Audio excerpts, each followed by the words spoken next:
on Eugene Rivers. The date is April 8th, 1987, about 9:15 at night. I was involved in the Morelli construction project at Mount Greylock. I was hired due to my background Mount Greylock, okay. in anthropology and archaeology. I've worked to excavate a number of different historical sites. Paul Morelli took me on after securing a government contract for the Greylock project. I'm recording this because I believe my life is in danger, and I likely don't have a lot of time left, so I need to leave some kind of record of my findings. On March 24th, our crew came across tunnels in the mountain that held a multitude of ancient markings and artifacts. On March 25th, Paul cleared the interior of the mountain and asked me, accompanied by a small crew, to look through the tunnels and record notes on what I was able to recognize. I was then to report to one of the project directors, named Frank Porter, to offer my perspective on our findings. I kept this to myself at the time, but what we discovered in that mountain was not normal. Not only did I see the impact it was having on the crew, but certain aspects of my findings did not make any sense. Many of the artifacts were pre-colonial. Some were from Native American tribes, but there were other artifacts, some Mesoamerican, and others were shockingly Clovis in nature. Finding Clovis artifacts here means that people have been coming to Mount Greylock since at least 11,000 BCE. But that's not all, no.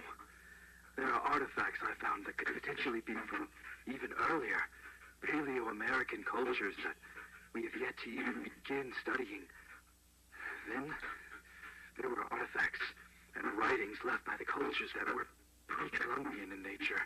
Transoceanic contacts prior to Columbus reaching the Americas has always been largely a theory, but the artifacts in this mountain, they prove it. Ancient Chinese, Arabic, Indian, Roman, Spanish, Viking, even ancient Greek and Egyptian. I'm finding that they alone would change world history as we know it today. I'll admit, the anthropologist in me was thrilled. I couldn't believe what I was seeing. I figured it had to be a hoax, but I'm confident that it's all authentic. But my excitement was soon replaced with a looming fear and anxiety. How could such a place be so important to so many cultures for so long? There must be something immense here. Whatever it was, well, that's why I left the project. The tunnels all connected to a series of chambers deep into the interior of the mountain. That's where a majority of the relics were found. There were old baskets of herbs and spices, pottery, weapons and armor, talismans, other religious items, countless other things, but all of it was there purposely as offerings.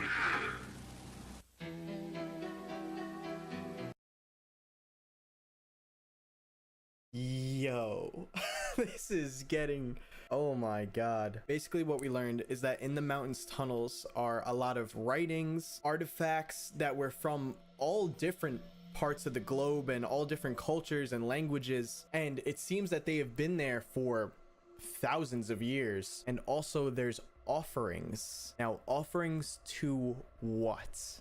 At the very moment, I'm still confused on how these things are all connected. The mountain seems to be the center of all of this somehow. I feel like it's what's mentioned the most. Interesting. I like how we got to look at some of the stuff in the tunnels, but I need to know more. I need to know what exactly the offerings are for. Shout out Arnold, thank you for recording that, bro. You gave me a lot of information there. Also, an interesting thing is that the voice that happened here right before we got to see that message sounds like the same voice from video 1's computer. So we're back on the TV channel, Cosmic Mysteries, a detailed look into how our Earth's moons came to be.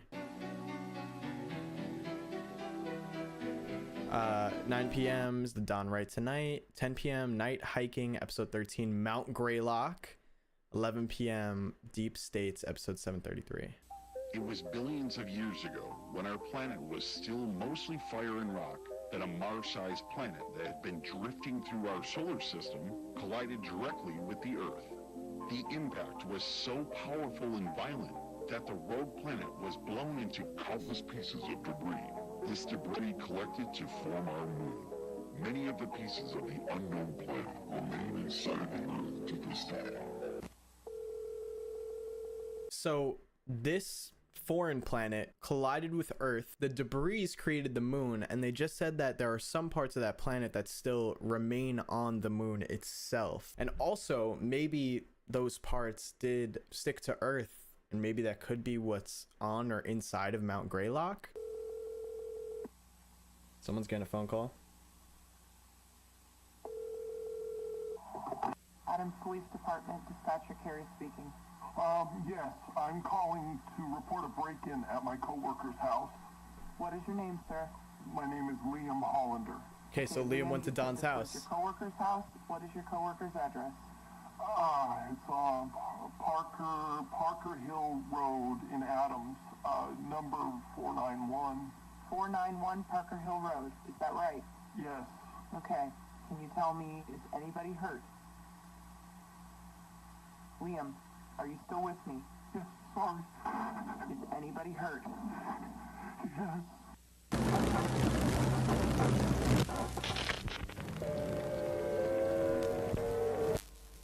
Then I witnessed many altars constructed. Dude, there's so much going on right now.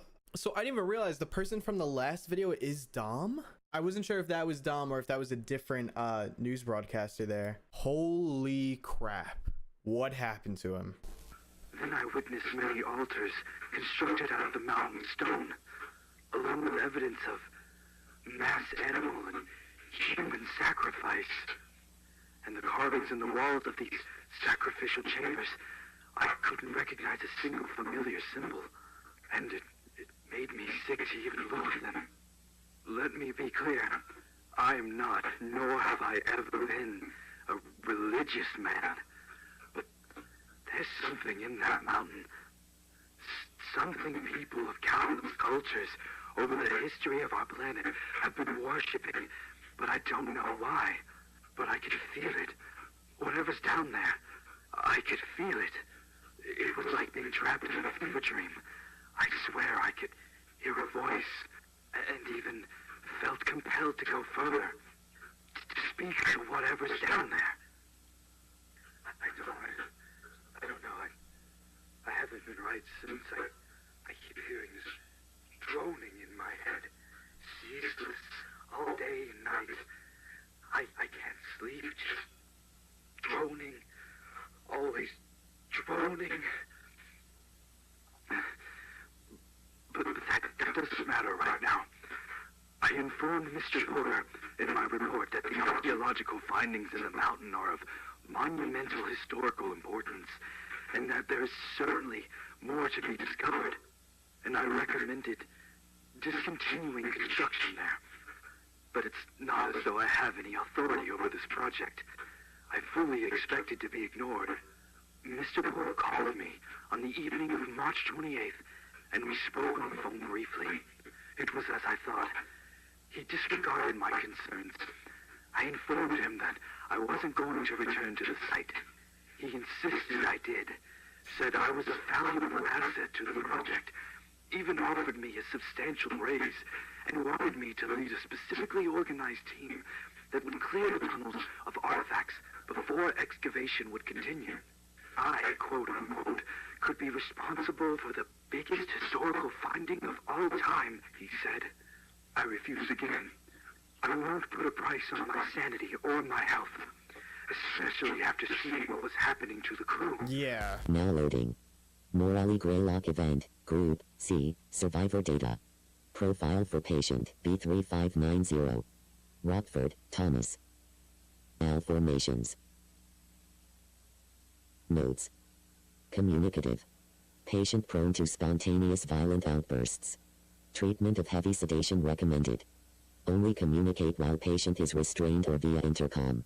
This is what happened to the survivors that were in the mountain. Now loading. Profile for patient B923.